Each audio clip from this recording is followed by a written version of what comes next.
Lúc sau mình nó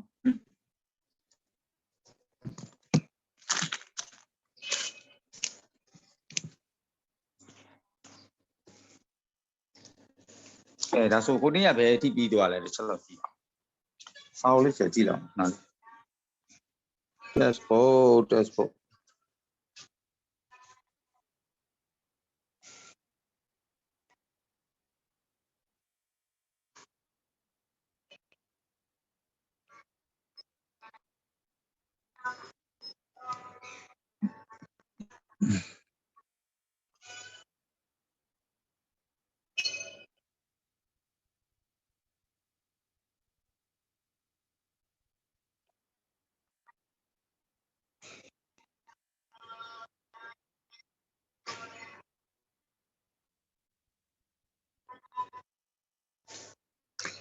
အခုဒီနေ့ဒါဆို acceleration ဟိုနေ့ပြောပြီးလား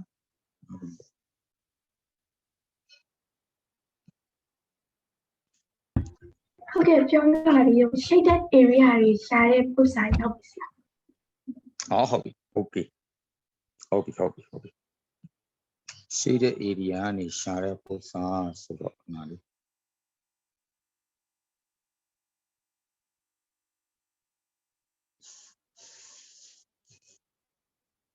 shaded area နဲ့ရှာတဲ့ပုံစံဟုတ်ပါပြီ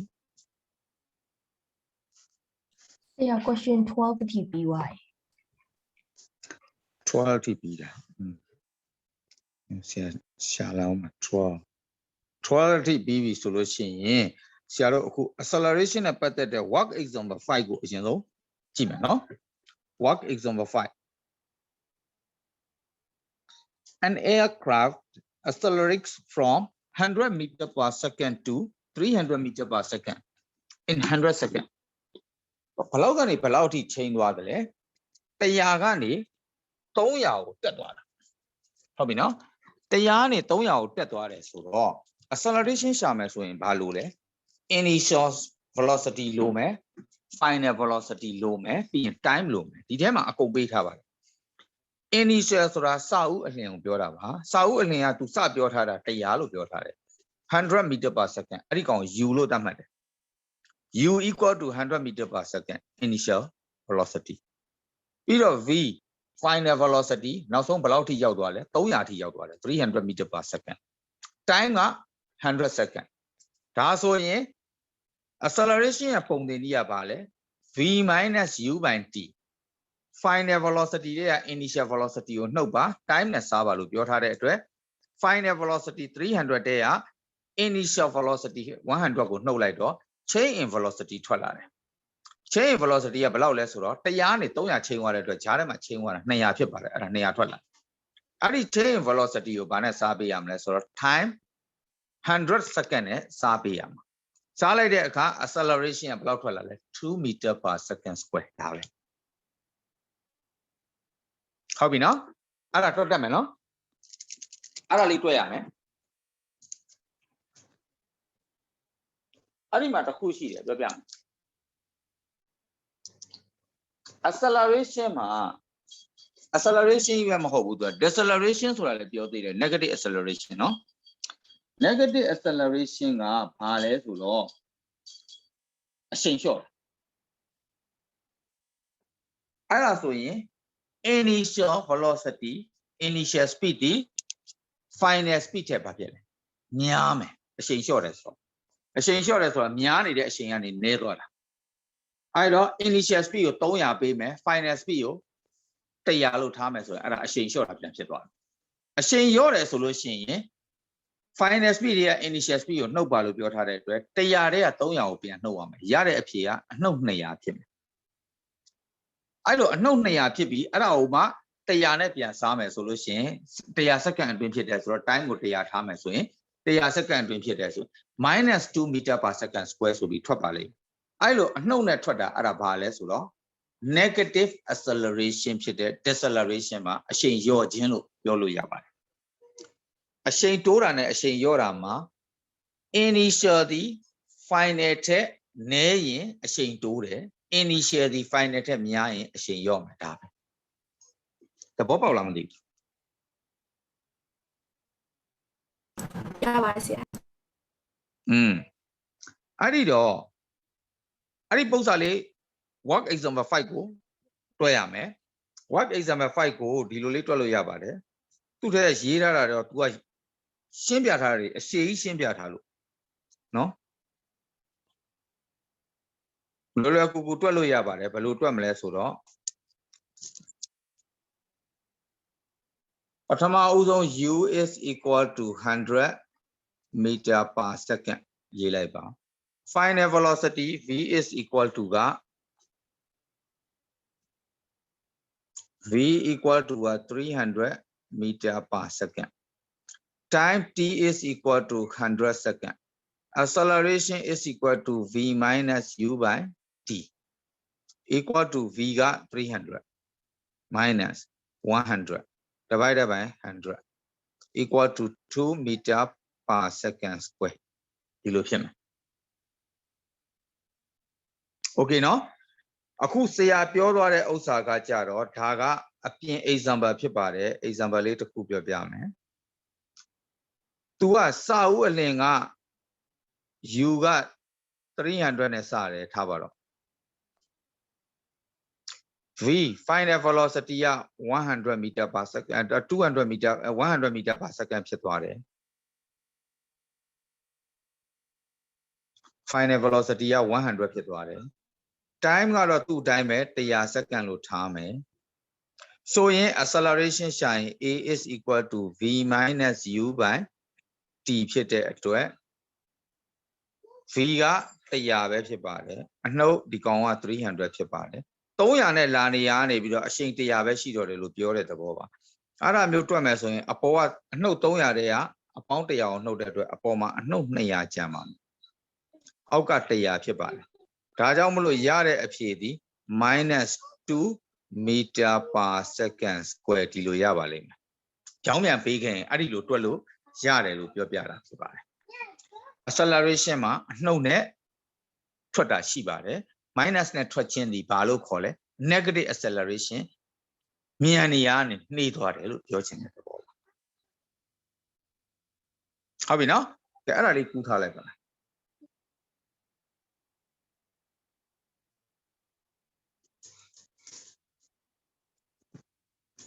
ကိုထဲအဲ့လိုရှုပ်ရှုပ်ထွေးထွေးလိုက်ရေးပြီးတွက်เสียမလိုပါဘူးအခုတွက်ပြတဲ့အတိုင်းလေးတွက်ပြလို့ရပါတယ် example 5ကိုဆရာအပေါ်မှာ example 5တွက်ပြထားနော်စိတ်ရှိဝေးအများကြီးလိုက်တွက်เสียမလိုပါဘူး u ရေးမယ် v ရေးမယ် t ရေးမယ်ပြီးရင် acceleration ရှာမယ်ဒါပဲ physics သဘောကပေးထားတာဘာတွေလဲမေးထားတာဘာလဲသိရင်ရတယ်ဘယ် equation သုံးမလဲသုံးရမယ့် equation တိုင်းတဲ့ equation မှာအစားထိုးလိုက်တာအဲ့ဒါဆိုတွက်အဓိကကတော့ကို equation ကိုအစားထိုးတတ်ဖို့ပဲအရေးကြီးပါတယ်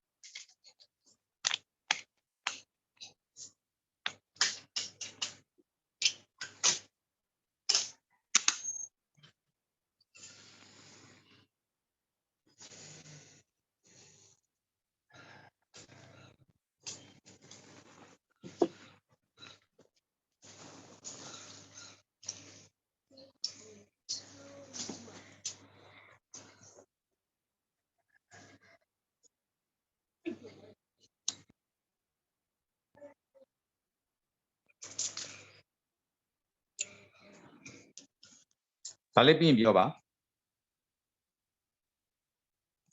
question တွေတွေ့အောင်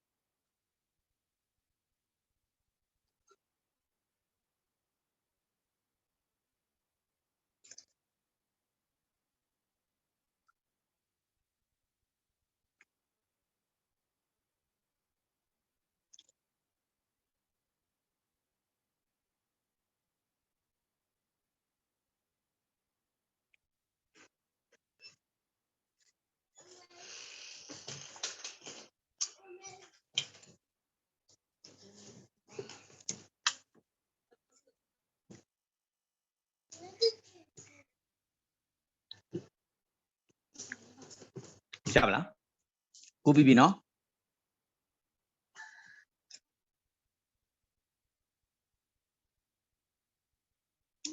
အောက်က unit of acceleration ကပြောထားပြီးသားဖြစ်ပါတယ် unit က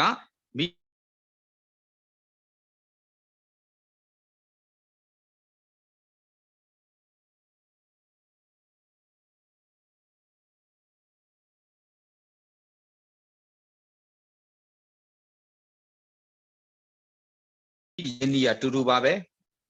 Meter per second square dilo ye meter per second square dilo ye to do babe. Chaitana yiba. Digon divided by a yitara, Digongado, I divided by Pio, was a second upward in a second square upward in a pit at no yita. Call me, I don't. Gia.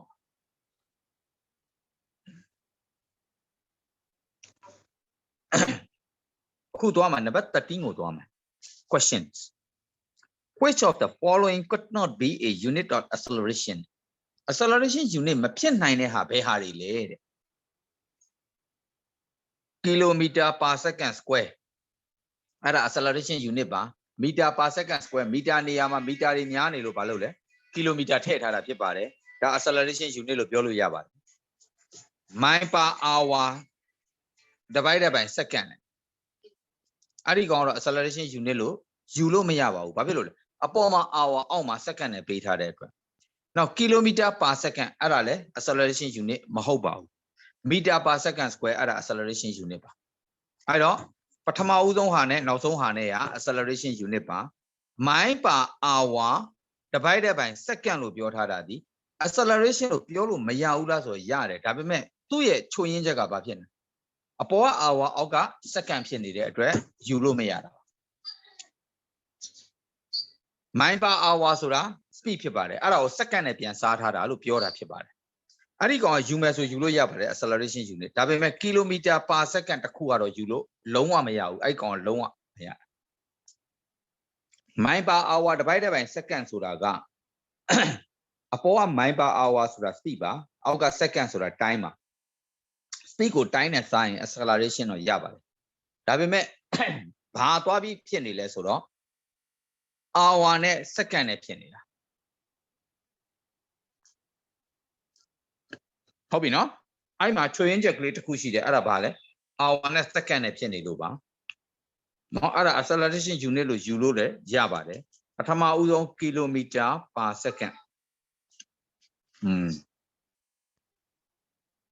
Kilometer per second square. Per second square. The acceleration unit. Mile per hour per second. Other acceleration unit of Piede, Dabime. Bali Penile. Our net second or quenny, second of Bapuebia. Our poor baby Masalo Yavalina at the acceleration unit Japan. Now, so be it kilometer, a meter per second square. Meter per second square, the acceleration unit Japan, don't go Japan. The Kuba Pibao, kilometer per second. Adama Pibao, Ada, you speak. Taia Vale, speak. Speak it. Unit Japan, acceleration unit Hobao, Tidongu acceleration unit. Okay, no?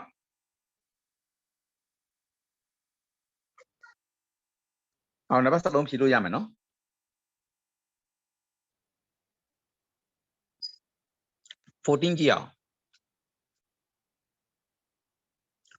A car sets off from traffic light. Car does it traffic light B point. It reaches a speed of 27 meters per second in 80 seconds. 2 years speed 27 meters per second. I don't know start off from traffic light. Traffic light can it twice so yin. Matter by Yanni and start to pure to do. B point Milo Yanni, the Pido Matron. I do initial velocity 0 pipane. Yanni Yamasa train initial velocity 0 pipane. Pido to a plow yaw 27 meters per second yaw. Bear chain to my time 18 seconds to my chitaba. What is its acceleration? To your acceleration below made however. You'll leave a recon to a mesoin. But Tama Udon Tiamaga about 14, no? 14 but Udon U is equal to initial velocity 0 meters per second. Set off from the traffic light loop. Your Hara to Yaniyama Satfataba 0 asame. final velocity 27 ရောက်သွားပါတယ်တဲ့သူမေးထားတဲ့အချိန်မှာ27 meter per second time က18 second အတွင်းမှာရောက်သွားတာဖြစ်ပါတယ် acceleration ဘယ်လောက်လဲတဲ့တွက်ပါမယ် v minus u by t equal to v က27 minus 0 divided by t က18ဖြစ်ပါတယ်အဲ့တော့27 by 18လို့ရပါလိမ့်မယ်6နဲ့ကျင်းလိုက်ပါ3 by 2 equal to 1.5 meter per second square ဒါသူ့အဖြေပါပြီးသွားပြီဒါလေးတွေ့လိုက်မိကြလားဟဲ့နည်းနည်းမြန်နေပြောနော်မမေဘူးလိုက်ရေးရမမြင်ပြောနော်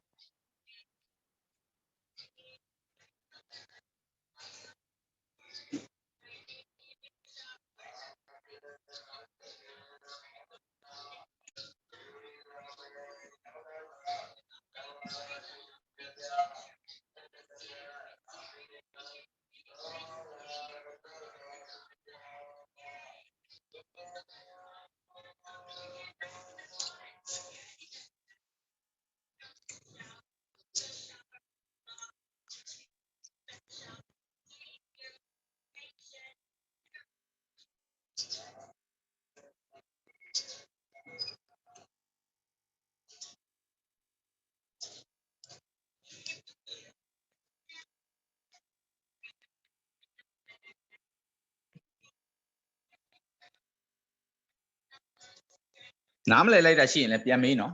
နည်းနည်းခေါင်းထဲမှာရှုပ်နေတာရှိရင်တစ်ခါတည်းမေးနော်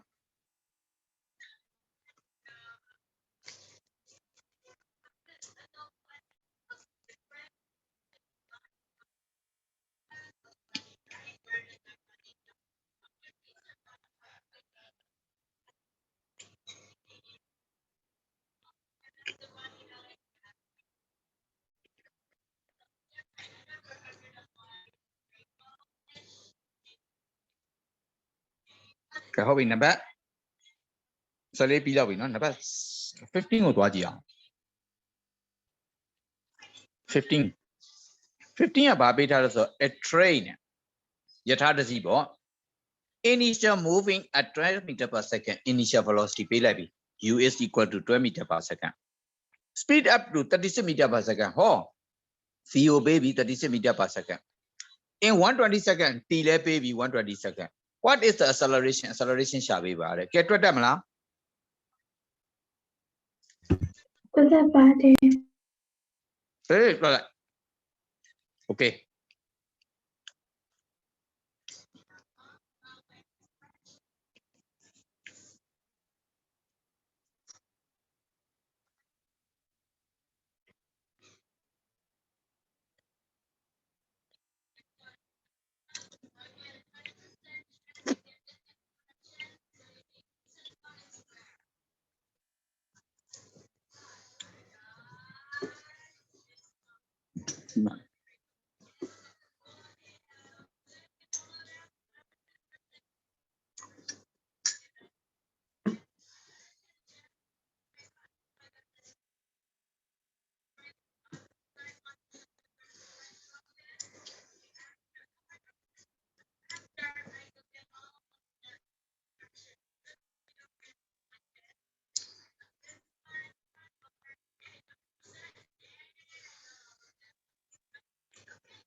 ပြီးရင်ပြောနော် ဟုတ်ပြီးသွားပါပြီ အေးဟုတ်ပြီ answer လက်ထွက်ပြီမလား36တဲ့က12ကိုနှုတ်တော့24ရတယ်24ကို120နဲ့ဘာလုပ်လဲ divide လုပ်လိုက်တယ်ဟုတ်လား ဟုတ်0.2 meter per second square နောက်ဆုံး အေးမှန်တယ် 0.2 ဆိုမှန်သွားပြီကဲကြည့်အောင် acceleration from speed against time graph speed time graph မှာတဲ့ ဟုတ်ပြီနော် acceleration ကိုဘယ်လိုဖော်ပြတယ်လဲပြောရရင် acceleration ကို speed time graph မှာဘာနဲ့တွဲပြလဲ gradient နဲ့ပြောတယ်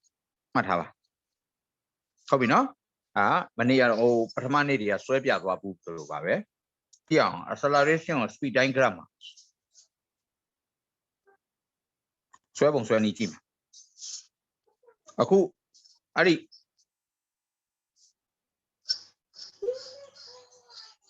number 15ကပြထားတဲ့ speed တွေနဲ့ time တွေနဲ့ acceleration တွေနဲ့speed တွေနဲ့ time တွေနဲ့ကိုပုံဆွဲပြမယ်ကြည့်ပထမဦးဆုံးသူက u ကဘယ်လောက်ကနေစလဲ12 meter per second စတယ် final velocity က36 meter per second ဖြစ်သွားတယ် time ကအချိန်120 second ကြာတယ်အဲ့ဒါကို start the graph sketch the graph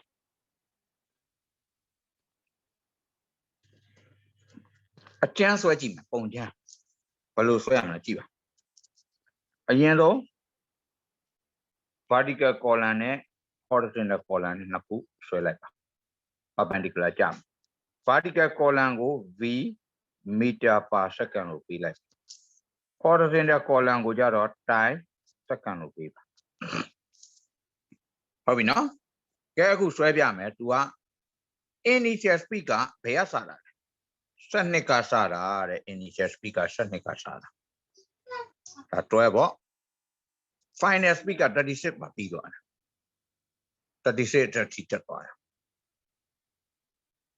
ဘယ်လောက်မှလဲဆိုတော့ minute က0 to 120 minute second 0 to 120 second 120 second အတွင်းမှာတက်သွားတာဖြစ်ပါတယ်ကောင်းပြီ0 second တော့က12 meter per second မှာရှိပါတယ်120 second ရောက်တဲ့အချိန်မှာဘယ်လောက်ဖြစ်သွားပြီလဲ36ကိုရောက်သွားပါပြီဒီကနေပြီးတော့ dotted line တွေဆွဲလိုက်ပါပြီးရင်ဒီကနေလဲ120ကနေလဲ dotted line တွေဆွဲလိုက်ပါအဲ့ dotted line နှစ်ခုစုံတဲ့အမှတ်120မှာ36ရောက်တယ်ဆိုတဲ့အမှတ်တစ်ခုရပါလိမ့်မယ်အဲ့ဒီအမှတ်နှစ်ခုကိုလှမ်းပြီးဆက်လိုက်ပါအဲ့ဒါ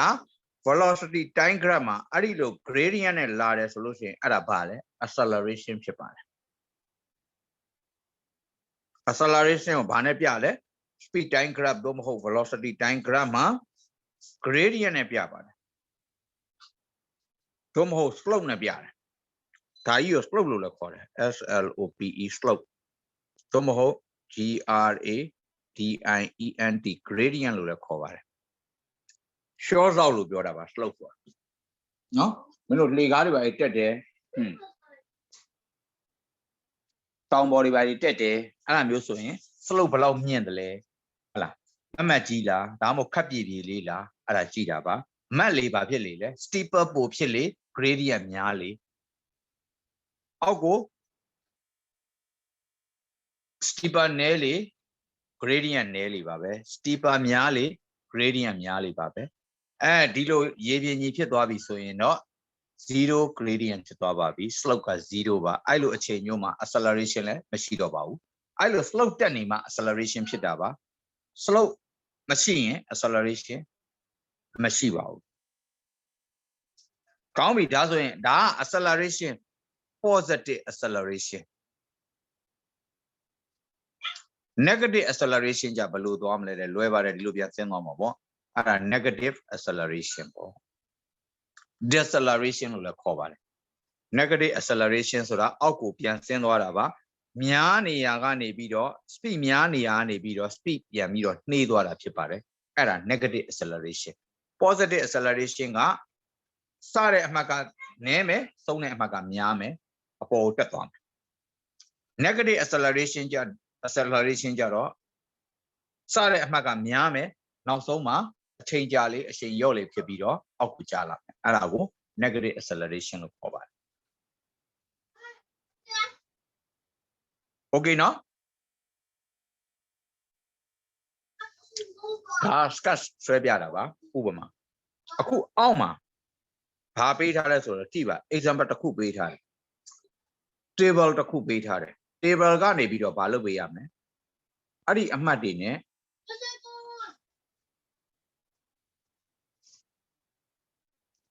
graph ဆွဲပေးရမှာအပေါ်မှာ speed ပေးထားတယ်အောက်မှာ time ပေးထားပါတယ် v meter per second နဲ့ပေးထားတယ်အောက်မှာက t second နဲ့ပေးထားပါတယ် time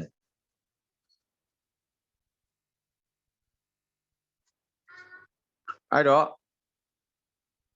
what oh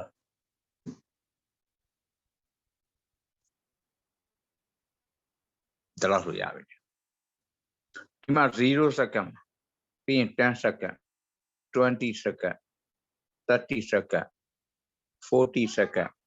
50 second ဒီတွားထားတယ်သူကနော်အပေါ်က v meter per second မှာဘယ်လောက်ပေးထားလဲဆိုတော့ဒီကောင်လဲ 6.0 ပဲဒီကောင်လဲ 6.0 ပဲဒီကောင်လဲ 6.0 ပဲ20အထိ 6.0 တွေဖြစ်ပါတယ်ပြီးတော့ 6.0 ကနေဘယ်လောက်ဖြစ်သွားလဲ8ကဲနော်လေ8နော် 8.0 ပြီးရင်ဘယ်လောက်လဲ 10.0 ဟုတ်လား 10.0 ပြီးရင် 12.0 ဒီလိုလာတယ်ဟုတ်လား60တိပါရရှင်တယ်ခဏလေးဆက်တော့ပြန်ကြည့်လိုက်60အထိလား50ရှိပဲလား60အထိပါတယ်14အထိတက်သွားတာဟုတ်ပြီ60အထိပါမယ်နော်တခုလုံးနေပေါ့ကြည့်အောင်ဒီမှာ60ဒီမှာဘယ်လောက်လဲ 14.0 meter per second ကဲအဲ့ဒါကို graph အရင်ဆွဲကြရအောင်ဒါကြတော့ DRAW draw လို့ပေးရင် graph ကိုအတိအကျဆွဲပါတိုင်းပြီးဆွဲရမှာပါဟုတ်ပြီနော် SKETCH sketch ဆိုလို့ရှိရင်တော့ပါလဲ sketch ဆိုလို့ရှိရင်တော့ပုံချမ်းပဲဆွဲပေးရုံပါပဲအမှတ်တွေအတိအကျလိုက်ထည့်စရာမလိုပါဘူးခုနကဆရာပြောသလိုပုံချမ်းလေးဆွဲလိုက်ရပါတယ်အမှတ်တွေကိုမှန်းပြီးထည့်လိုက်ရပါကောင်းပြီအခု draw လုပ်မယ် draw လုပ်မယ်ဆိုတော့ပထမဦးဆုံးဆရာတို့က coordinate နှစ်ခုကိုအရင်ဆွဲရတော့မယ်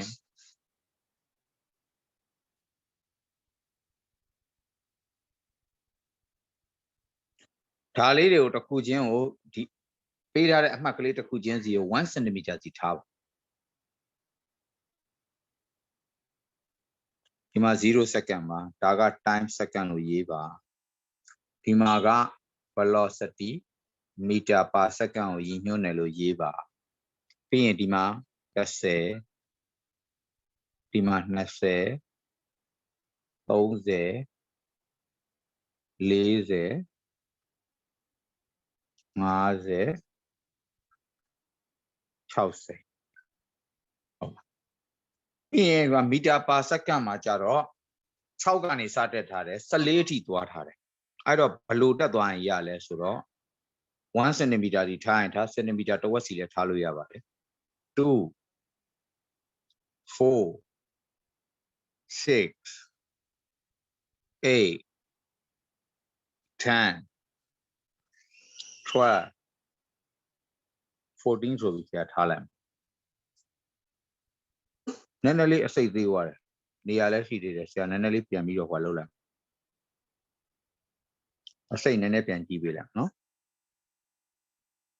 2 4 6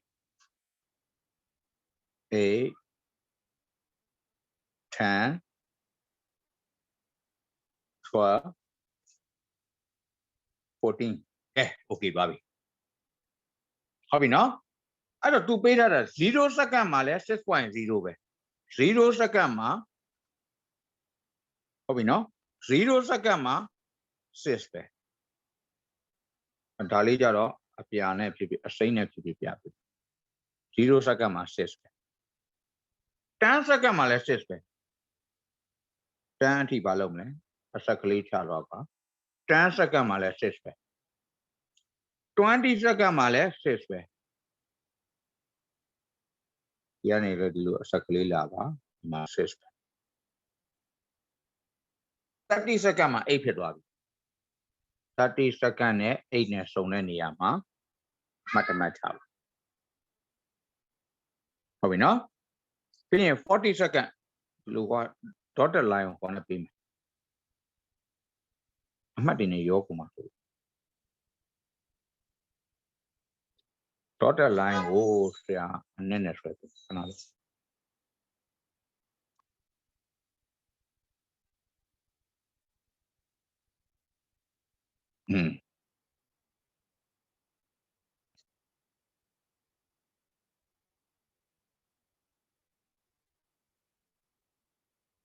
30 second မှာ8ဖြစ်ပါတယ်ပြီးရင်40 second မှာ10ဖြစ်သွားတယ်40 second ကနေပြီးတော့ပေရန်နဲ့ဒီလို dotted line လေးထောင်လိုက်ပါဒီကနေလဲ dotted line လေးဒီမှာတစ်မှတ်အဲ့တစ်မှတ်ကကြတော့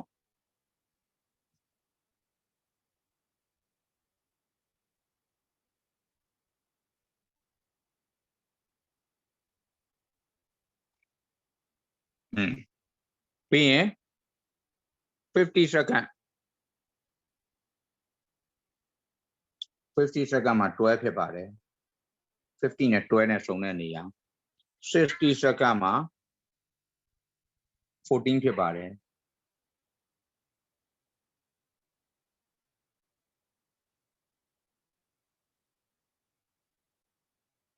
ပြီးတော့မှအဲ့ဒါတွေအားလုံးကိုမလုပ်နဲ့လိုက်ပြီးတော့ဆက်လိုက်မှတ်တွေအားလုံးဆက်ပြီး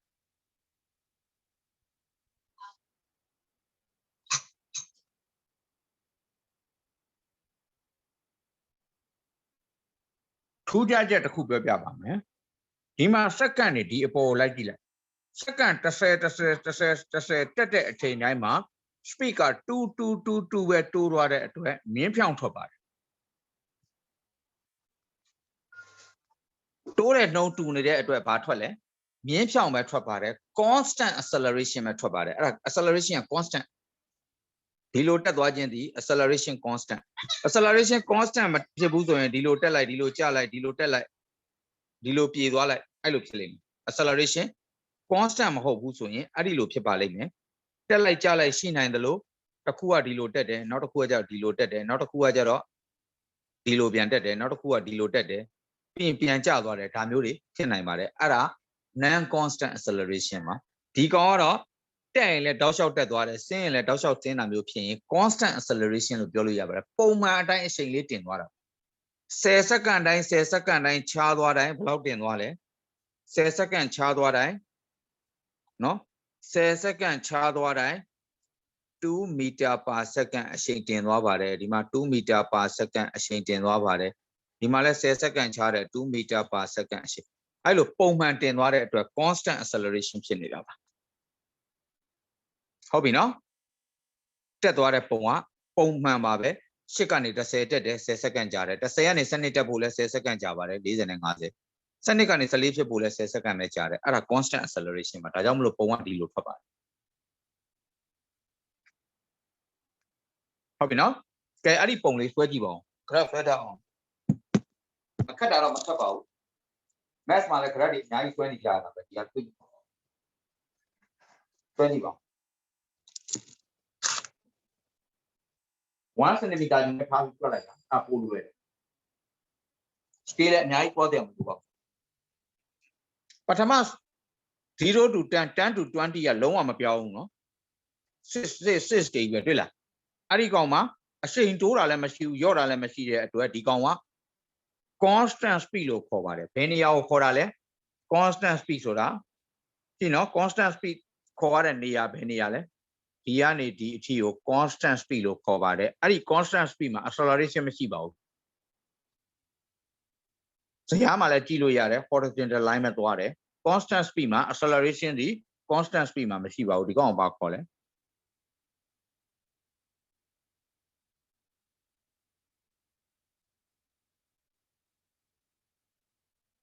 constant velocity သို့မဟုတ် constant speed ပေါ့ speed နဲ့ velocity ကဒီထဲမှာတူတူလို့သုံးထားတယ်တကယ်ကတော့ acceleration လို့ဘာလို့လဲပြောမယ်ဆိုရင် vector formation ဖြစ်တဲ့ velocity နဲ့ပြောရမှာ तू က speed ပဲသုံးထားလို့ဆရာလည်း speed လို့လိုက်ပြောနေတာအမှန်ကတော့ constant velocity လို့သုံးအောင်အဲ့ဒီ constant velocity မှာ acceleration equal to အမြဲတမ်း0ပါ acceleration မရှိပါဘူးဘာဖြစ်လို့လဲ horizontal line မှာထွက်ပါတယ်အရှိန်ပြောင်းလဲနှုန်းလုံးဝမရှိပါဘူး6က6ပဲ0ကနေ10 second တောင်းတဲ့အချိန်မှာလဲ6ကနေ6ပဲ10ကနေ20သွားတဲ့အချိန်မှာလဲ6ကနေ6ပဲဆိုတော့ तू က second 20အထိအရှိန်မတင်သေးပါဘူးအခု second 20ကနေ30ကြားမှာစပြီးတော့အရှိန်တင်ပါပြီအဲ့ကြမှာ acceleration စပေါ်တာ constant velocity မှာ acceleration မရှိပါဘူး acceleration 0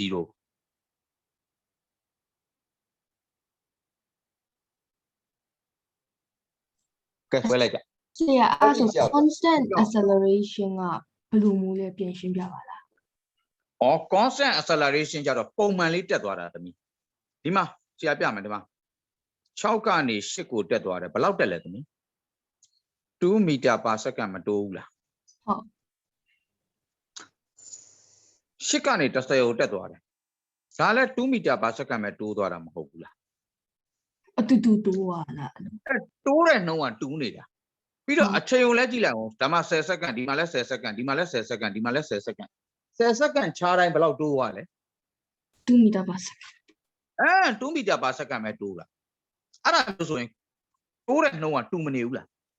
တူတယ်ပုံမှန်တိုးနေတာမဟုတ်ဘူးလားအဲ့ဒါ constant acceleration ပဲသဘောပေါက်လားနားလည်ပြီဆရာ20ကနေ30မှာ2တိုးတယ်ကွာ30ကနေ40ကြားလဲကြာအောင်9တိုးတယ်ပြီးရင်40နဲ့50နဲ့ကြာ10တိုးရတယ်ဆိုရင်အဲ့ဒါ constant မဟုတ်တော့ဘူးသဘောပေါက်လားအခုကပုံမှန်လေးပဲနှစ်စီပဲတိုးရတဲ့အတွက်မြင်းဖြောင်းထွက်သွားတယ်ဆရာပြောသဘောပေါက်လားဟုတ်အဲ့ဒါကိုပြောတာ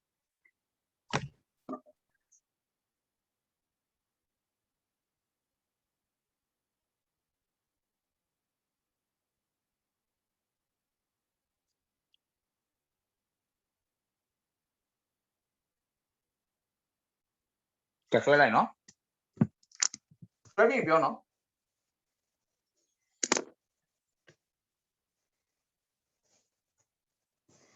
အရင်ပြီးတဲ့လူကအရင်စပြောလိုက်ပေါ့မပြီးသေးတဲ့လူကခဏလေးမပြီးသေးဘူးအဲ့လိုပြောအဲ့ဒါမှသူကတယောက်နဲ့တယောက်အားနာပြီးတော့တယောက်ကသူပြီးမှပြီးရလားမပြီးဘူးဆိုအားနာနဲ့အချိန်ကြာသွားမှာအရင်ဆုံးပြီးတဲ့လူအရင်စပြောကြည့်မပြီးသေးတဲ့လူကခဏလေးဆောင်ပေးပါပြီးတော့မယ်ပြီးရင်ပြောပြီးပြီ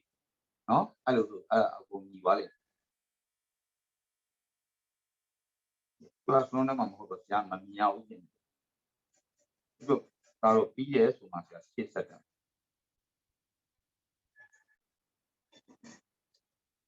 ဆွဲတန်းကြံသွားလို့ရှိရင်ဒီတစ်ခါတည်းမမေးလိုက်ဆွဲတက်ပဲဖြစ်သွားမှာဒါပေမဲ့ဒီပုံကဖက်တဲ့ထဲမှာပါပေါ့လွယ်လွယ်လေး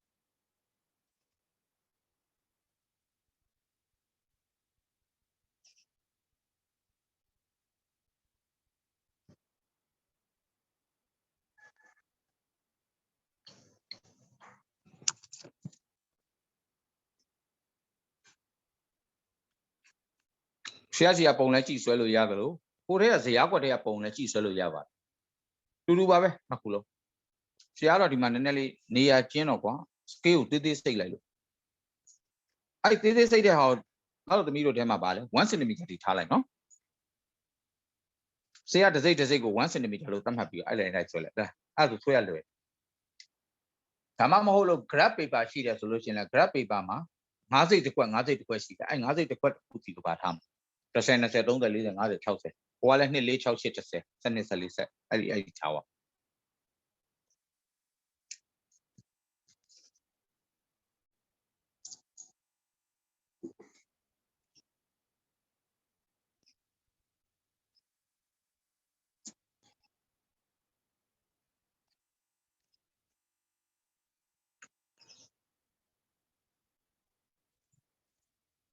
next week ကျကျောင်းပိတ်တယ်နော်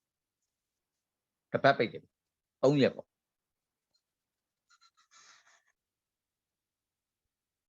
သူပိတ်တဲ့ရက်ထဲမှာဆရာတို့ class ကပါသွားလေ Monday က class မရှိတော့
ပြီးတော့ပါတယ်ဆရာ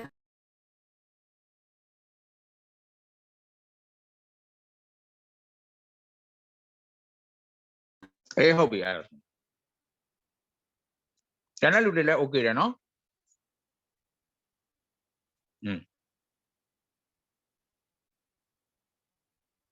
အဲ့တော့ speed time graph ဘမဟုတ် velocity time graph ပေါ့နော်ဒါလေးကိုလည်းသူ့ဟာနဲ့သူအမှတ်တွေလည်းခြားတတ်ပြီ okay အဲ့တော့အခုဆရာတို့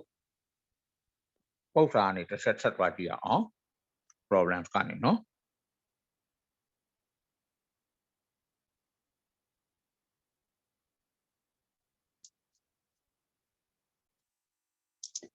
ဒီမှာ acceleration တွက်တာဆရာတွက်မပြတော့ဘူးဒါပေမဲ့ဒီပုံမှာ area under the curve လေးတော့ဆရာပြန်ရှာပြကြည့်ဘာဖြစ်လို့ acceleration တွက်မပြတော့တာလဲ acceleration က2 meter per second square ဆိုတာဒီမှာကြည့်တာနဲ့မြင်နေပြီတွေ့လား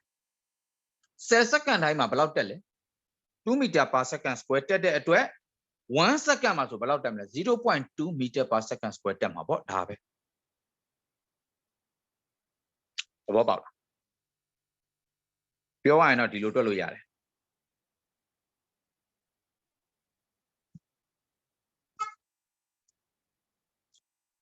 ကြည့်အောင်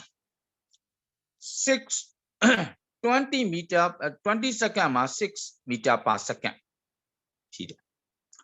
14 second လည်းရောက်ကော60 second လည်းရောက်ကောဘယ်လောက်ဖြစ်သွားလဲ14 meter per second မှာဖြစ်သွားဘူး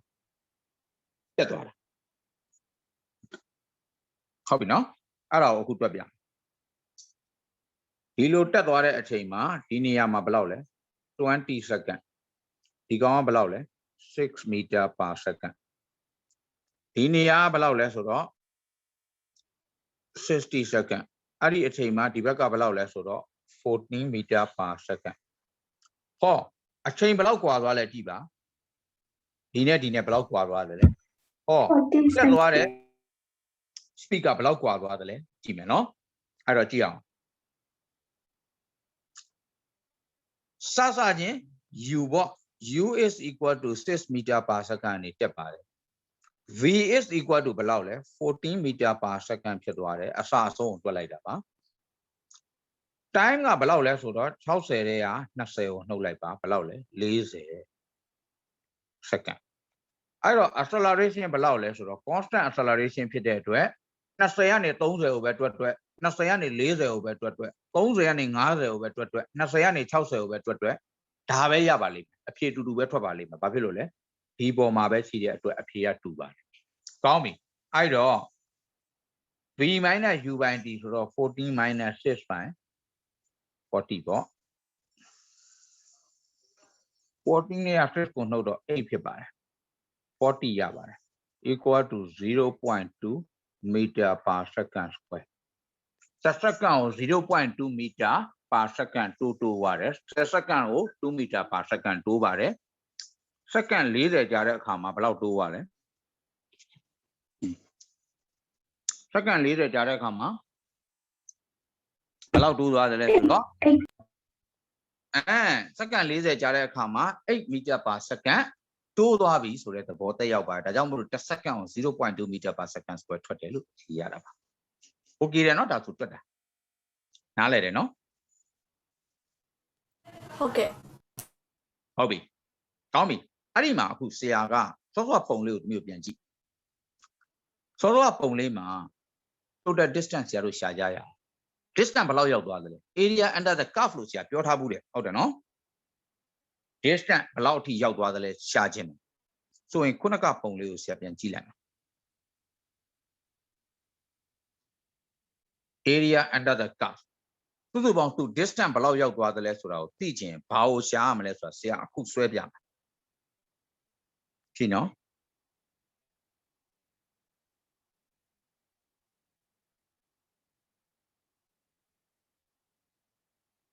ရှားမဲ့ distance ဘယ်ကနေဘယ်အထိဆိုတာပြောပြပါမယ်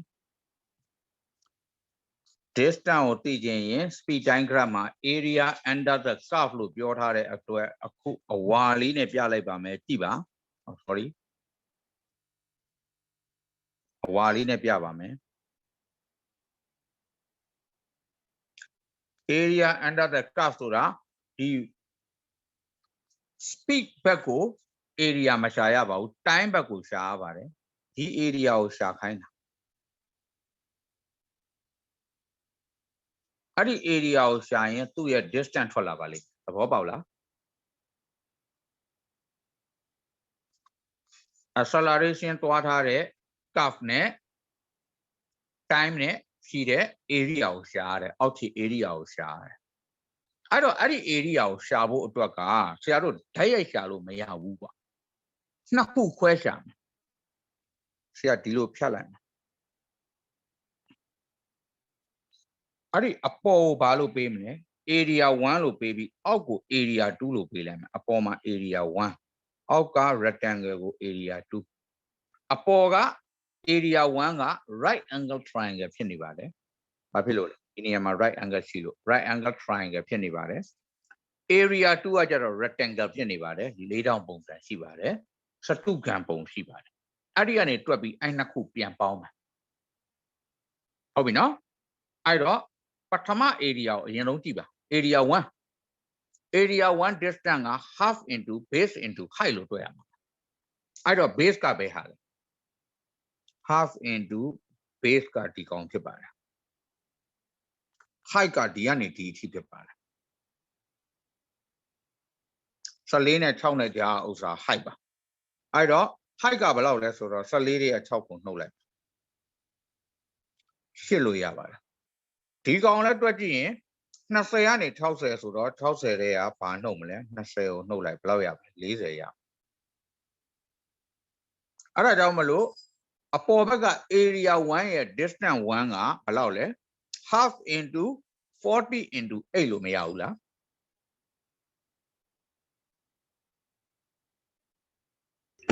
ရပါတယ် ဟုတ်ပြီနော်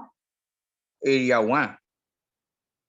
area 1ကိုဆရာ area လို့မရေးတော့ဘူး distance 1လို့ပဲရေးလိုက်တော့မယ် distance ရှာတာဖြစ်တဲ့အတွက် d1 is equal to half into base into height half into base က60တဲ့ကနေပြီးတော့ဟိုနှုတ်ပါ height ကကြတော့14တဲ့ကနေပြီးတော့6 6ကိုနော် ဟုတ်တယ် half into ဒီကောင်က40ရပါလိမ့်မယ် into ဒီကောင်ကကြတော့8ရပါလိမ့်မယ်ဒီလိုကျင်းလိုက်အဲ့တော့160မီတာမရဘူးလားဒါ area 1ရသွားပြီနော်ပြီးရင် area 2သွားကြည့်အောင် area 2ကအခုဆရာဆွဲထားတဲ့တည်းက area 2က rectangle ပုံဖြစ်ပါတယ်အဲ့တော့ rectangle ပုံဆိုတော့ area 2ရဲ့အလျားကဒါဖြစ်ပါတယ်ဒီကနေဒီအထိပါစုစုပေါင်း60ယူရပါ width ကကြတော့ဒီကနေဒီအထိယူရပါမယ်ဘယ်လောက်လဲ6ပဲယူရပါနားလဲတယ်နော် area 2ကအလျားနဲ့အနံမြောက်ရုံပါပဲအလျားကဘယ်လောက်လဲ60အနံကဘယ်လောက်လဲ6ပါ length multiply by breadth တို့မဟုတ် length multiply by width ကြိုက်တာပြောလို့ရပါတယ်ဟုတ်ပြီနော်အဲ့တော့ area 2က60အမြောက်6ဖြစ်ပါတယ်အဲ့တော့ area 2 distance 2ပေါ့ length multiply by breadth is equal to length က60ဖြစ်ပြီးတော့ breadth က6ပဲရှိပါတယ်360မီတာရှိပါတယ်ဒါကြောင့်မလို့ total distance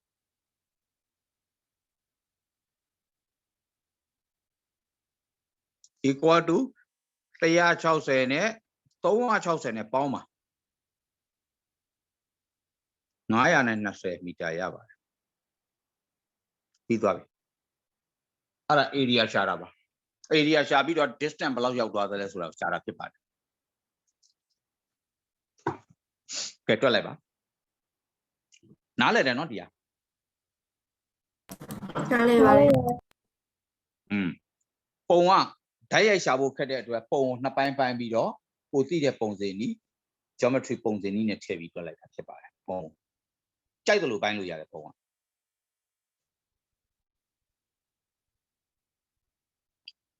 အဓိကအဲ့တစ်ခုလုံးရဲ့ area ကိုရဖို့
Yala bigala. Hobby. Ara so yen aku problems to start water. No. I don't do all my beta vector quantity ne. Oh, who are beta no? Upon my beta vector and scalar over Piotr beta. Distance the scalarဖြစ် displacement the vector ဖြစ်ပါတယ် distance ကို time နဲ့စာပြီးဖြစ်လာတဲ့ speed က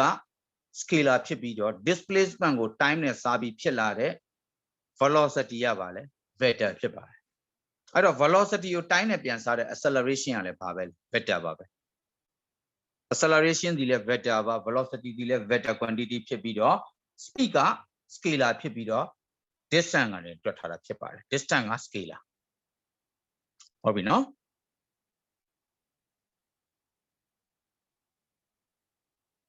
အဲ့ဒါအောက်မှာ speed and velocity vector and scalar လို့ပြောထားတဲ့အတွက်အဲ့ဒါကိုပြောတာဖြစ်ပါတယ်ကဲ question number 16 ကိုကြည့်အောင် question number 16 ကဘာပြောထားလဲဆိုတော့ a car travels from 10 seconds at a steady speed 20 meter per second along a straight road အားရစီရတဲ့10 second တိတိ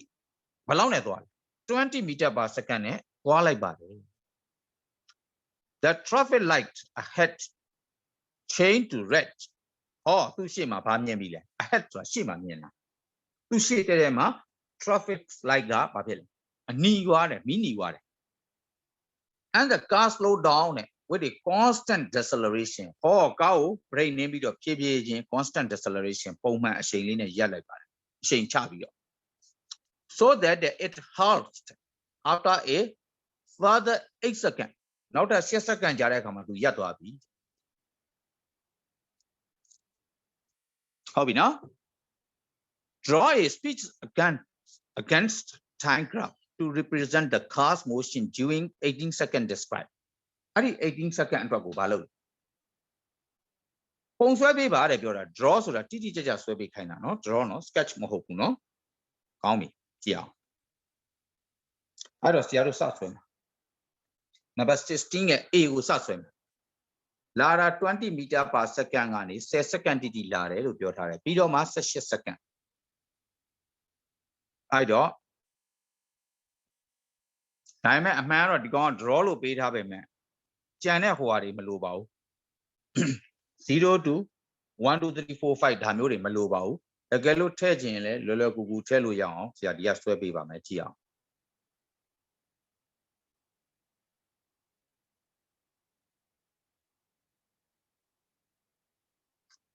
time second velocity meter per second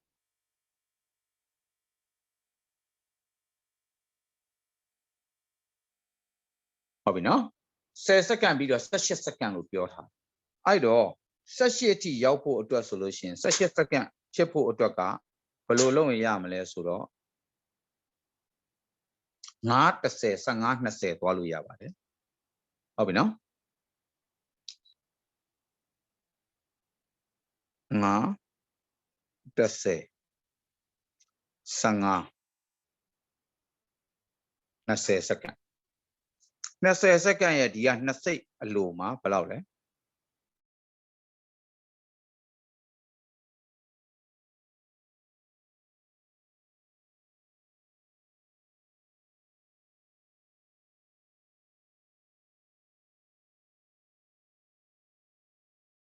second ပြီးသွားပြီဘယ်လောက်ကနေလဲ20ကနေပြီးတော့နောက်ဆုံးရပ်သွားတယ်ပြောတဲ့အတွက်ဒီနေရာမှာကြတော့30ထားလို့ရပါတယ်ပြီးရင်ဒီမှာ20ထားလို့ရတယ်သူ့လည်း930ပဲသွားလိုက်ပါဆွဲရတဲ့ scale တူသွားအောင်လို့ပါ9 10 15 20ဒါဆိုရသွားပါပြီနားလဲတယ်နော်အဲ့တော့သူပြောထားတာကြည့်ပါ10 second အထိဘယ်လောက်နဲ့သွားလဲ 20နဲ့သွားထားတယ်လို့ပြောပါတယ်အဲ့ဒီအတွက်ကြောင့်မလို့သူ့ရဲ့ graph ကိုဆွဲရင်10 second အထိ20 meter per second နဲ့သွားထားတယ်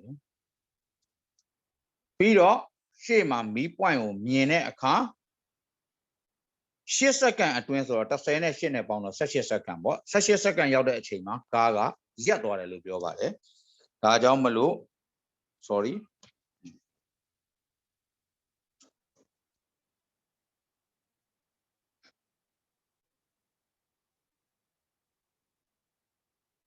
ပြီးသွားပါပြီဒီပုံလေးဆွဲခိုင်းတယ် decelerate လုပ်သွားတယ်တဖြည်းဖြည်းအချိန်လျှော့သွားပြီးတော့18 second ရောက်တဲ့အချိန်မှာနောက်ထပ်10 second ပြီးလို့နောက်ထပ်8 second ရောက်တဲ့အချိန်မှာကားရပ်သွားပြီပြီးသွားပါပြီဒါသူကဒါ A ကိုဆွဲပေးလိုက်တာဖြစ်ပါတယ်ဟုတ်ပြီနော် A ပေါ့နံပါတ် A ပေါ့16ရဲ့ A ပြီးသွားပြီကဲ 16B ဘာမေးလဲကြည့်အောင်ဒါဆွဲတတ်ပြီနော်မခတ်ပါဘူးဒီဥစ္စာ B ကိုတစ်ချက်သွားကြည့်အောင် B ကဘာပြောထားလဲဆိုတော့ use the graph to deduce the cost deceleration as it slow down ဟောသူရဲ့ deceleration ကို deduce ဆိုတာဘာလုပ်ပေးလဲတွက်ပေးပါဆုံးဖြတ်ပေးပါ deceleration ဘယ်လောက်ရှိတယ်လဲဆိုတာပြောပါတဲ့အဲ့တော့ horizontal ခရီးကိုတားတော်သမီးတို့တွက်เสียမလိုပါဘူး acceleration 0ပါဘယ်ကနေစပြီးပဲတွက်ရမှာလဲဆိုတော့ဒီကနေဒီအထိခရီးကိုပဲတွက်ပေးရမှာဖြစ်ပါတယ်ဟုတ်ပြီနော်အဲ့ဒီကောင် acceleration ဘယ်လောက်ရှိတယ်လဲလို့တွက်ပေးရကောင်းပြီအဲ့တော့ဆရာတို့တွက်မယ်အရင်တော့ initial speed ကိုအရင်စရေးပါ initial speed ကတူ20နဲ့လာနေတာပါ meter per second နဲ့လာနေတာပါ final speed ကနောက်ဆုံးရပ်သွားတယ်ဆိုတဲ့အတွက် mid point ရှိမှရပ်တယ်ဆိုတဲ့အတွက်0ဖြစ်သွားပါပြီလုံးဝကားရပ်သွားပြီ speed လုံးဝမရှိတော့ပါဘူး time ကဘယ်လောက်လဲဆိုတော့ time ကလွယ်ပါတယ်18ထဲက10ကိုနှုတ်သူက8 second ကြာပါတယ် after 8 second လို့ပြောတဲ့အတွက်အဲ့တော့ acceleration is equal to တွက်ရအောင် v minus u by t လို့ပြောထားတယ် equal to v ကဘယ်လောက်လဲဆိုတော့0ဖြစ်ပါတယ် t က minus 20 ပါ t က about u က20ပါ t က8 second ဖြစ်ပါတယ်အဲ့တော့ရမယ့်အဖြေကဘယ်လောက်လဲ minus 20 by 8လို့ရမှာပါဒါကြောင့်မလို့ထွက်မဲ့အဖြေက minus 20ကို8နဲ့ divide လုပ်လိုက်ပါဘယ်လောက်ရလဲ minus 2.5 minus 2.5 ရပါတယ်2.5 meter per second square ထည့်ပြီးပါပြီအဲ့ဒါ deceleration ပါပဲတွက်လိုက်ပါ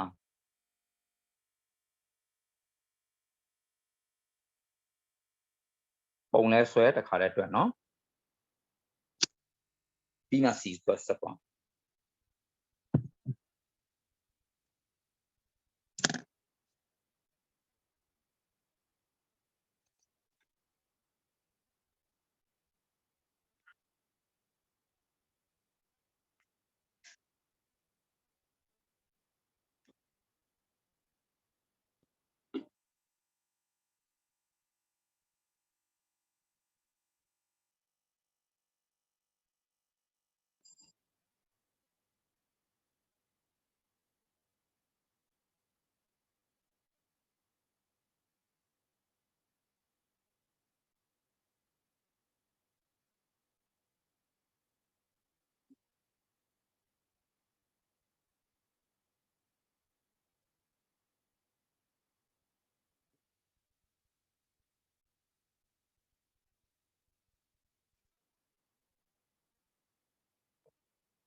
ကြောက်နော်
ပြီးတော့ပါပြီဆရာ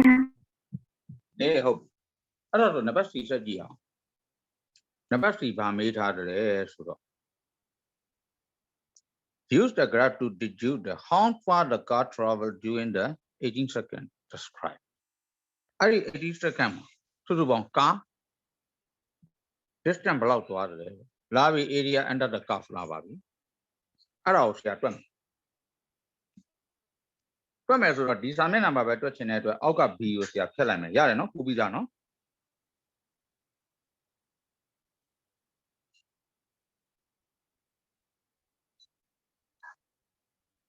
distance ကိုမေးထားပါတယ် c က c က distance ကိုမေးထားတဲ့အတွက် c ကိုတွက်ကြရအောင် distance ကိုတွက်မယ်ဆိုလို့ရှိရင် area under the curve ကိုတွက်ပြရမှာဖြစ်ပါတယ် area under the curve ဆိုတော့ဒီ area ကြီးတစ်ခုလုံးကိုတွက်ရမှာဖြစ်ပါတယ်အဲ့ area ကြီးကိုပုံစံကြည့်လိုက်တော့နှစ်ပိုင်းခွဲတွက်မနေပါနဲ့ trapezium နဲ့တစ်ခါလေးတွက်လို့ရပါတယ်ဒီကောင်ကြတော့ trapezium ပုံပါအနားနာပြိုင်နေပါတယ်ဒီနားနဲ့ဒီနားပြိုင်နေပါတယ်ပြိုင်တဲ့အနားနာကို a နဲ့ b ပေးလိုက်ပါ a ရယ် b ရယ်ပေးလိုက်ပါပြီပြိုင်တဲ့အနားနာကို a နဲ့ b ပေးပြီးအဲ့အနားနှစ်ခုရဲ့အကွာအဝေးကိုဒီကနေဒီအထိပေါ့အကွာအဝေးအဲ့အနားနှစ်ခုရဲ့အကွာအဝေးကို height လို့ပေးလိုက်ပါမယ်အဲ့ဒါဆိုပုံစံနည်းထည့်လို့ရသွားပြီကြည့်ကြည့်အောင် distance တွက်မှာ d is equal to half into a plus b into height ဖြစ်ပါတယ် trapezium ပုံစံနည်း area ရှာတဲ့ပုံစံနည်းပါ half က half လို့ထားပါ a plus b က a ကဘယ်လောက်လဲဆိုတော့ a ကဒီကနေဒီအထိကိုဒီမှာကြည့်လိုက်ပါ30ရှိပါတယ် plus b ကဘယ်လောက်လဲဆိုတော့ b ကဒီကနေဒီအထိဆိုတော့18ရှိပါတယ် into height ကဘယ်လောက်လဲဆိုတော့ဒီကနေဒီအထိကို height က20ရှိပါတယ်နားလည်တယ်နော်2 1စာ2 10စာလုပ်လို့ရပါတယ်ဒီထက်ကနှစ်ခုအရင်ပေါင်းလိုက်ပါ28ပါ into ဒီကကျန်တာ10ဖြစ်ပါတယ် multiply လို့ဆရာနှစ်ခုကိုဘာလုပ်လဲအရင်ခြေလိုက်တာပါ multiply ဆိုရင်အပြင်ကဟာနှစ်ခုအရင်ခြေလိုက်တယ်ပြီးတော့မှကွင်းထဲကဟာကိုတတ်ပေါင်းပါတယ်ပေါင်းပြီးတော့မှပြန်မြောက်လိုက်တဲ့အခါဘယ်လောက်ရလဲ280 မီတာထွက်တယ်ပြီးတော့ပါပြီ to distance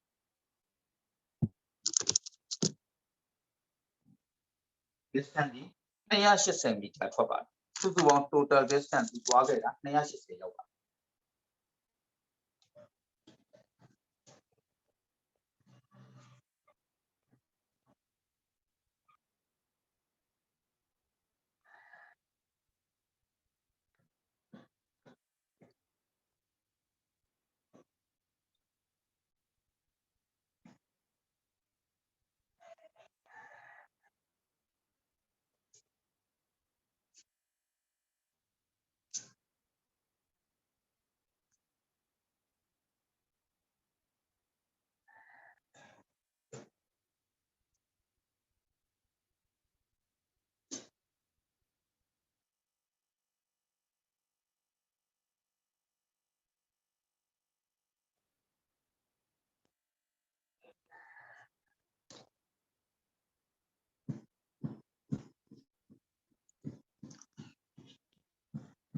A နဲ့ B ကပြိုင်တဲ့အနားနှစ်ခုကိုရေးရမှာနော်ပြိုင်တဲ့အနားနှစ်ခုကိုပေါင်းပြီးတော့မှအဲ့အနားနှစ်ခုရဲ့ perpendicular distance နဲ့မြှောက်ပေးမယ်ပြီးရင် half နဲ့မြှောက်အဲ့ဒါဆိုရင် trapezium area ရပါတယ် trapezium area ဆိုတာဒီပုံရဲ့ပါလဲ distance ကိုရှာတာပါပဲ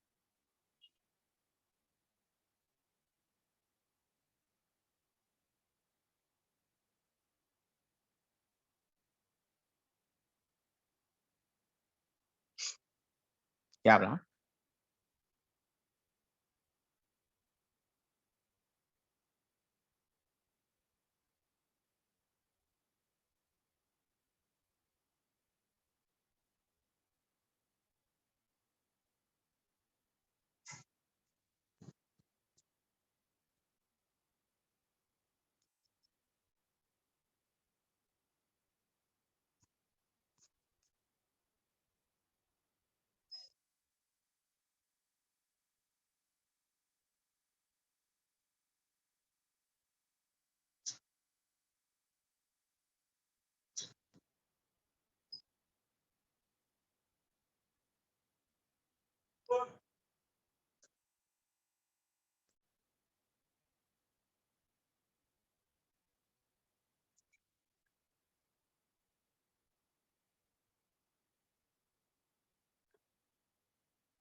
ပြီလား ပါဆရာ အေးဟုတ်ပြီအဲ့ဒါဆိုရင်အောက်က problems လေးတွေတွားကြည့်အောင်အခုပု္ပ္ပာစတွက်လို့ရပါပြီနည်းအချိန်လေးရှိတော့တွက်လိုက်ရအောင် problems နော် and or chapter question ဆိုတာလာပါပြီအောက်မှာနံပါတ်1ကဘာလဲ 2.1 ပေးထားပါတယ် A runner travels 400 meter in 50 seconds what is her average speed လွယ်ပါတယ် average speed is equal to distance ကို time နဲ့စားလိုက်ပါ400ကိုဘာနဲ့စားမလဲ50နဲ့ divide လုပ်ပါ8 meter per second ထွက်ပါလိမ့်မယ်ဒါပဲ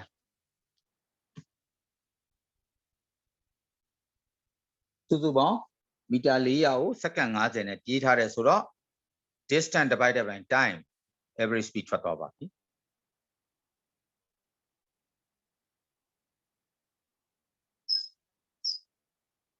average speed equal to 400 divided by 50 equal to 8 meter per second ဒါပဲထွက်လိုက်ပါပြီးရင်နံပါတ်2သွားမှာ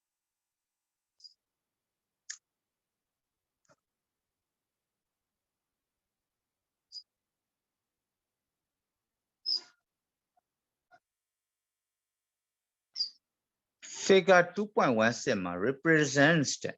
the motion of a bus. Bus တစ်ခုရဲ့ bus တစ်စီးရဲ့ motion ကိုပေးထားတယ် Is it two session? It is two session. It is in two session လို့ပြောထားတယ် sorry. It is in two session နဲ့ session နှစ်ခုခွဲထားတယ် session A နဲ့ session B နှစ်ခုခွဲထားပါတယ် Session A က less steeper ဖြစ်ပြီးတော့ session B က more steeper ဖြစ်ပါတယ်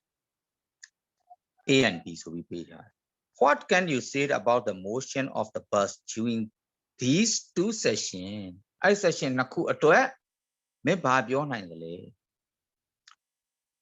Displacement time graph ပေးထားတဲ့အတွက်အဲ့ဒါ velocity တွေဖြစ်ပါတယ် Distance time graph ဆိုရင်အဲ့ဒါ velocity ဖြစ်တယ်သို့မဟုတ် speed ဖြစ်ပါတယ် speed ကိုပြောတာ distance time graph ဆိုတာ speed ကိုပြောတာ acceleration မဟုတ်သေးဘူးနော် speed နော် speed time graph မှာ acceleration ဖြစ်တာပါ distance time graph မှာဆိုဒါ speed ကိုပြောတာအဲ့တော့ဘာတွေနဲ့ပြောနိုင်လဲဆိုတော့ section A ကဘာ speed လဲ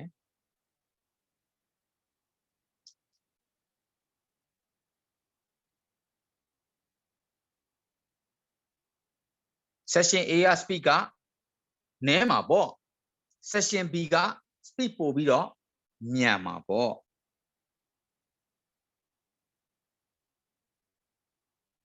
အဲ့တော့ဘယ်လိုရေးမလဲဒီ section နှစ်ခုမှာ section A is slower speed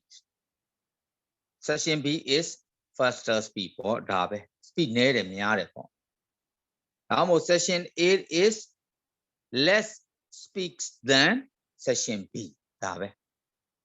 section A ဒီ section B ထက် speed ပို့ပြီးတော့နည်းပါတယ် section A ကနှေးပြီးတော့ section B ကမြန်တာဖြစ်ပါတယ်ဘာဖြစ်လို့လဲပို့ပြီး steeper ဖြစ်လို့ဘယ်လိုရေးမလဲ section A is less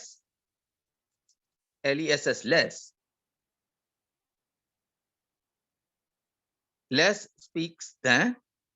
section B ဒါမှမဟုတ် section A is slower speed than section B section B ထက် less လို့လည်းပြောလို့ရတယ် slower လို့လည်းပြောလို့ရပါတယ်ကြိုက်တာပြောရမလားရေးလို့ဆရာရေးပေးရမှာ ရပါတယ်ဆရာ ဆရာဒီလိုရလား section A speed is slower than section B ရော ရတာပဲတူတူပဲ slower than ရေးလဲရ speed မထည့်ဘဲနဲ့ slower လို့ရေးလဲရပါတယ် yes အဲ့တော့ 2.3 သွားကြရအောင် How far will a bus travel in 30 seconds at a speed of 15 meter per second ဘာနဲ့ပေးထားလဲ How far ဆိုတာ distance ကိုမေးတာ how far ဘယ်လောက်ဝေးသလဲဆိုတာ distance ကိုမေးတာ Will a bus travel in 30 seconds ဆိုတော့ time ကိုပေးထားတယ် speed ကဘယ်လောက်လဲ15 meter per second speed ပေးထားတယ် time ပေးထားတယ် distance မမေးဘူးလားမေးထားတယ်ပုံသေးနည်းကိုပြန်ကြည့်ပါဟုတ်ပြီနော်30 second 15 meter per second okay အဲ့တော့ကြည့်အောင်ပုံသေးနည်းလေးပြောင်းလိုက်ပေါ့လွယ်ပါတယ်ဒီကောင်ကမခက်ပါဘူးဟုတ်လားနံပါတ်3နော် 2.3 လားမသိဘူးဟုတ်တယ် 2.3 2.3 မှာ time is equal to 30 seconds. Speed is equal to 15 meter per second. Distance is equal to meter. V is equal to d by t လို့တဲ့ပုံသဏ္ဍာန်ရှိပါတယ် distance ကိုလိုချင်ရင် speed နဲ့ time နဲ့ပြန်မြှောက်ပေးရတယ်လို့ပြောထားပါတယ် speed နဲ့ time နဲ့မြှောက်လိုက်ပါ speed က 15 into time က 30 ဖြစ်ပါတယ် 450 meter ရောက်ပါပြီးသွားပြီဒါပဲ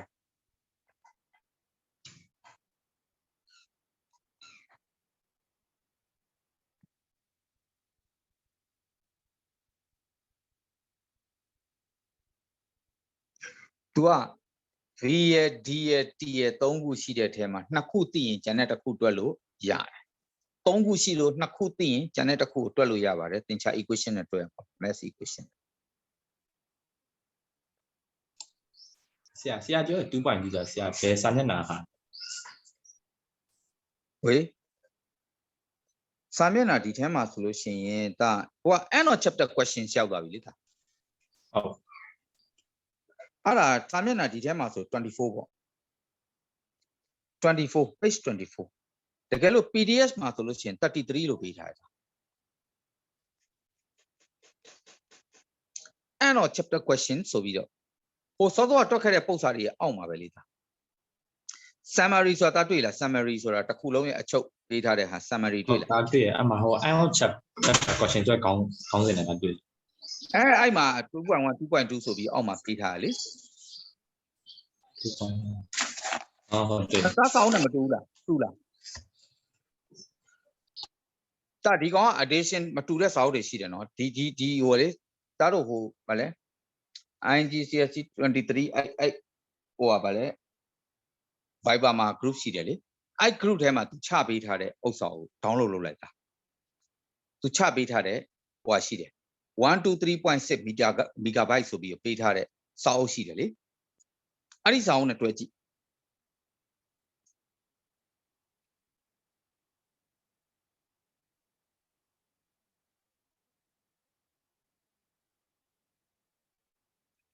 Viber group တစ်ခုရှိရလေ Viber group ကဒီအတန်းအတွက် class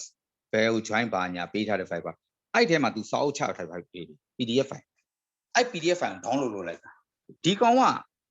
တချို့ဟာတွေနဲ့တော့ကွာတာဘာလဲဆိုတော့သူ addition မတူတာကွာ second addition third addition အဲ့လိုတွေဖြစ်တယ် addition မတူတာဘာလဲဆိုတော့သင်ရတဲ့စာမတူတာမဟုတ်ဘူး problems တွေကမေးထားတဲ့ problems တွေကိုသူက now addition မှာထပ်ထည့်ပုတ်စာတွေထပ်ထည့် chapter and question ထဲမှာပုတ်စာတွေထပ်ထည့်တယ်အဲ့ဒါကြောင့်မလို့ addition မတူတဲ့အခါကျတော့ number တွေကွဲစာမျက်နှာတွေကွဲအဲ့လိုတွေဖြစ်ကုန်အခုတွေ့လားဒါ တား Viber ကူလည်းမှာရှာလို့မတွေ့ ဟေး Viber မှာမတွေ့ဘူးလားဟုတ်ခဏလေး Viber မှာ IG23 May class B ဆိုပြီးရေးထားတဲ့ Viber ဟိုရှိလားဒါမှာ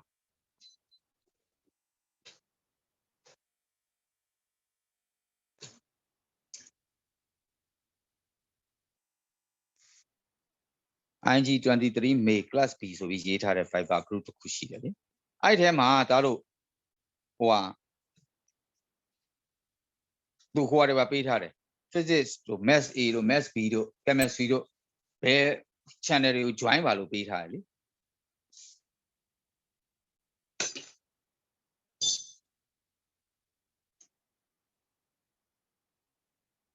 တွေ့လားဒါ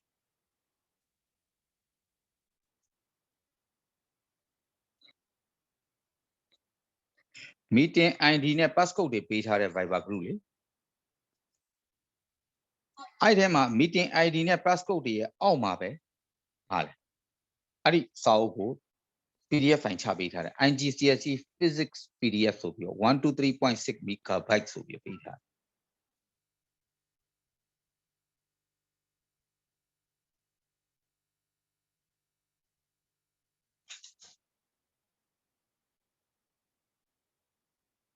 အဲ့ group ရှိလားဒါမှရှိလား group ဆရာကဘယ်ပြုတ်လဲ IG23 May ဆိုတဲ့ group Viber group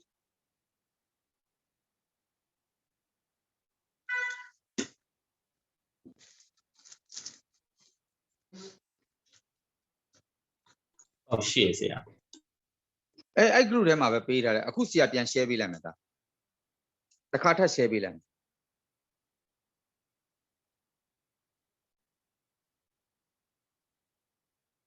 no longer available Wi-Fi မရှိတော့ရောက်ပြီကြည့်လိုက်တယောက်ပို့လိုက်တယ်ဆရာပို့တာမရဘူးဖြစ်နေရောက်သွားပြီဒါအဲ့ group မှာကြည့်လိုက်အဲ့မှာ IGCSE physics.pdf လို့ပေးထားတွေ့လား ဟုတ်တာတွေ့ရ အဲ့ဒါကို download လုပ်လိုက်တာအဲ့ဒီကောင်နဲ့ကြည့်မှရမယ်ဒါဟို second edition third edition အဲ့ဒါမျိုး edition ကွဲပြီးသွားတယ်ဆိုလို့ရှိရင်အဲ့ဒါတစ်ခုနဲ့တစ်ခုပုတ်စာတွေကွာနေတယ်ဆရာပထမအတန်းတော့လည်းအဲ့လိုပဲဖြစ်တယ်အဲ့ဒါနဲ့ standard D တစ်ခုပဲ PDF နဲ့ယူလိုက်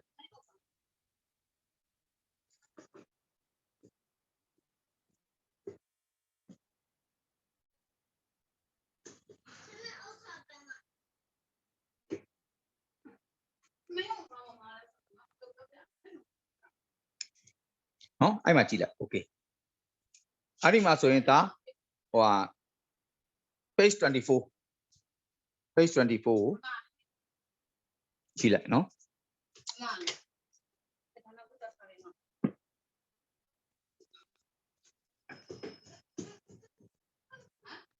နောက်တစ်ပုဒ်က 2.4 ဖြစ်နေတယ် 2.4 ကဘာလဲဆိုတော့ table မှာပေးထားတာက shows the distance traveled by a car at intervals during a short journey draw a distance against time graph to represent this data အဲ့ဒီ data အတိုင်းဘာလုပ်ပေးမလဲ distance time graph ဆွဲပေးပါတဲ့ what does the shape of the graph tell you about the car speed ကားရဲ့ speed ဘယ်လိုပုံစံရှိတယ်လဲဆိုတာပြောပြပါအဲ့ဒါမေးထားအဲ့တော့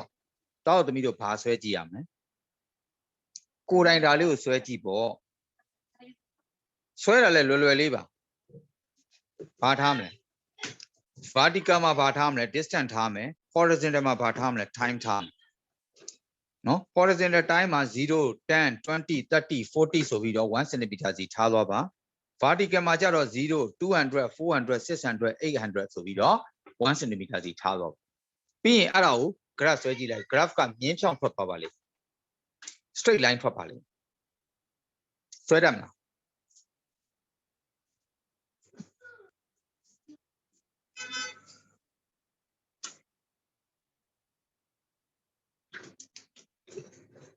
ဒီလိုဆွဲခိုင်းတာဒီမှာဘယ်လောက်ထားမလဲဒီမှာ0ဆိုဒီမှာ10 20 30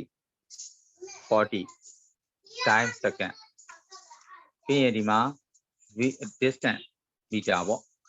distance ကကြတော့200ပြီးရင်400ပြီးရင်600ပြီးရင်800ဒီလိုထားလို့ပြောတယ်ပြီးရင်0က0ပဲ10က200 20က400 30က600 40က800ပြီးရင်ဒီညင်းကိုဒီလိုဆက်လိုက်ဘာကိုပြလဲဆိုတော့အဲ့ဒီမှာ graph ကဘာကိုပြလဲအဲ့ဒါဒီပုံမှန်တိုင်းတက်သွားတဲ့အတွက် constant speed ကိုပြပါ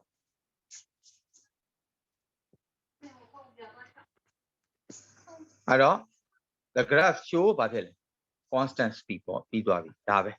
သူဖြေခိုင်းတဲ့အဖြေရထားပဲဒီ graph ကနေမင်းတို့ဘာပြောနိုင်လဲဆိုတော့ဒီ graph ဒီ constant speed နဲ့သွားနေတာ distance time graph မှာအဲ့လို slope တက်သွားတယ်ဆိုအဲ့ဒါ constant speed လို့ခေါ်ပါတယ် speed time graph မှာကျတော့ horizontal line နဲ့ပြပြီးတော့ distance time graph မှာကျတော့ slope နဲ့ပြပါအဲ့ဒါ constant speed ပါ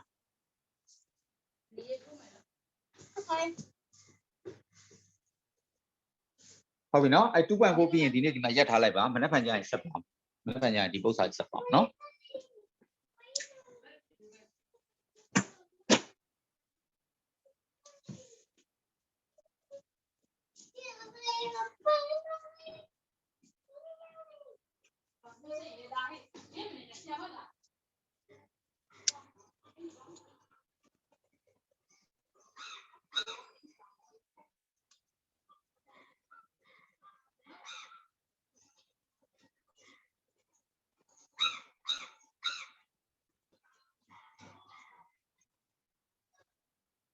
ပြီးပြီလားအားလုံးရ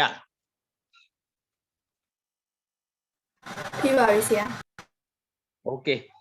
ကဲ see you tomorrow နော် Okay bye bye